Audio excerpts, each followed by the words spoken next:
The beginning শব্দের অর্থ হচ্ছে শুরু। ইট ওয়াজ লেট সামার। এটা ছিল লেট সামার, মানে গ্রীষ্মকাল। সামার অর্থের শব্দের অর্থ গ্রীষ্মকাল। লেট সামার, দেরিতে গ্রীষ্মকাল ছিল। 26 আগস্ট 1910, 1910 সালের 26 আগস্ট। এ লিটল গার্ল, একটি ছোট্ট মেয়ে, ওয়াজ বর্ন, জন্মগ্রহণ করেছিল, to a rich Catholic merchants family of Albanian descent. Was born, জন্মগ্রহণ করেছিল, টু এ রিচ, একটা ধনী ক্যাথলিক মার্চেন্টস ফ্যামিলি। মার্চেন্টস, বণিক শব্দের অর্থ, মার্চেন্টস শব্দের অর্থ বণিক।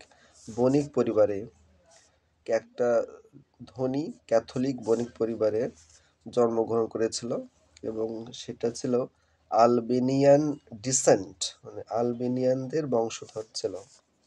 ইন এ স্মল টাউন, একটা ছোট্ট শহর, কল্ড, নাম ছিল, স্কোপজি, ম্যাসিডোনিয়া। ম্যাসিডোনিয়ার একটি ছোট্ট শহরের নাম স্কোপজি। এই শহরেই একটি ছোট্ট মেয়ে জন্মগ্রহণ করেছিল, একটা ধনী ক্যাথলিক বণিক পরিবারে, এবং তার সেটা পরিবারটি ছিল আলবেনিয়ান বংশধর।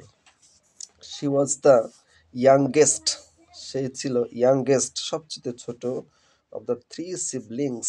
সিবলিংস মানে ভাই বোন, তিনটা ভাই বোনের মধ্যে সবচাইতে ছোট ছিল।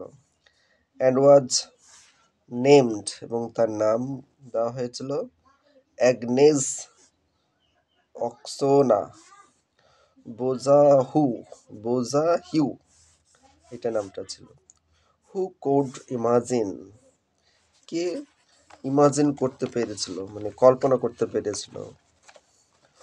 হু কুড ইমাজিন, কে কল্পনা করতে পেরেছিল, অ্যাট দ্য টাইম, সেই সময়ে, দ্যাট, যে, দিস লিটল গার্ল, এই ছোট্ট মেয়েটি, উড অন ডে, একদিন, বিকাম মানে হবে, দ্য মাদার অফ হিউম্যানিটি, মানবতার মা হবে, loving and serving the poorest of the poor, গরিবদের, আবার গরিব, যারা সর্বোচ্চ গরিব, তাদেরকে ভালোবাসবে এবং সেবা দিবে, সেবা করবে।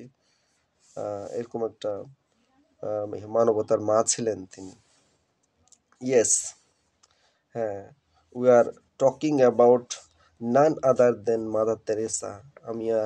আমরা আর কারো কথাই বলছি না, সেটা হচ্ছে মাদার তেরেসা ছাড়া অন্য কারো কথাই আমরা এখানে আলোচনা করছি না বা বলছি না।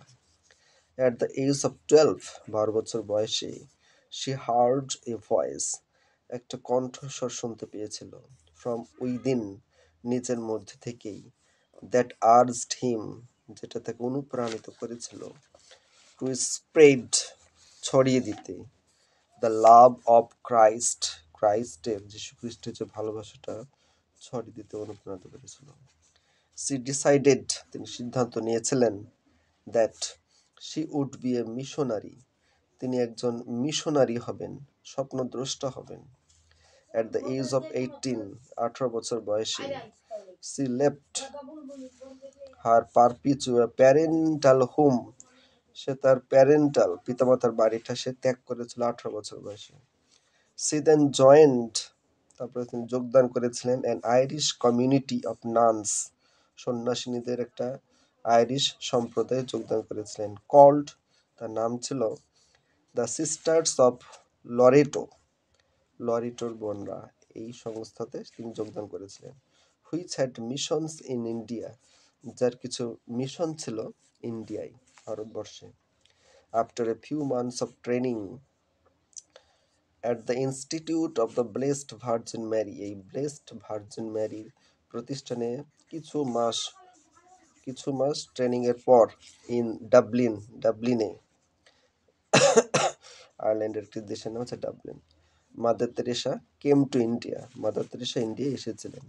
অন মে 24, 1930, 1931 সালের 24 মে মাসে, শি টুক হার ইনিশিয়াল ভাউজ, সে তার প্রাথমিক শপথ নিয়েছিলেন, অ্যাজ এ নান, একজন সন্ন্যাসিনী হিসাবে। ফ্রম 1931 টু 1948, 1931 থেকে 1948 থেকে mother Teresa taught, mother Teresa শিক্ষা দিয়েছিলেন জিওগ্রাফি, ভূগোল অ্যান্ড থিওলজি, ধর্মতত্ত্ব at Saint Mary's high school in Kolkata, then Calcutta. তখনকার নাম ছিল ক্যালকাটা। এই কলকাতার একটা সেন্ট মেরি হাই স্কুলে তিনি ভূগোল এবং ধর্মতত্ত্ব পড়াতেন। হাউএভার, যাই হোক, the wide spread poverty in Kolkata, কলকাতায় যে ছড়িয়ে পড়া দারিদ্রতা হ্যাড এ ডিপ ইম্প্যাক্ট, এটা গভীর প্রভাব ফেলেছিল অন মাদার তেরেসা, মাদার তেরেসার উপরে। অ্যান্ড ইন 1948, 1948 সালে সে রিসিভড পারমিশন, সে অনুমতি নিয়ে গ্রহণ করেছিল ফ্রম হার সুপিরিয়র্স, তার বড়দের কাছ থেকে, টু লিভ দ্য কনভেন্ট, এই মঠটা মানে ত্যাগ করার, অ্যান্ড ডিভোট হারসেলফ, নিজেকে উৎসর্গ করেছিলেন, টু কেয়ারিং, যত্নে, for the poorest of the poor, গরিবদের, সবচেয়ে গরিবদেরকে জন্য, in the slums of Kolkata, কলকাতার যে বস্তিগুলোতে। So thank you everyone.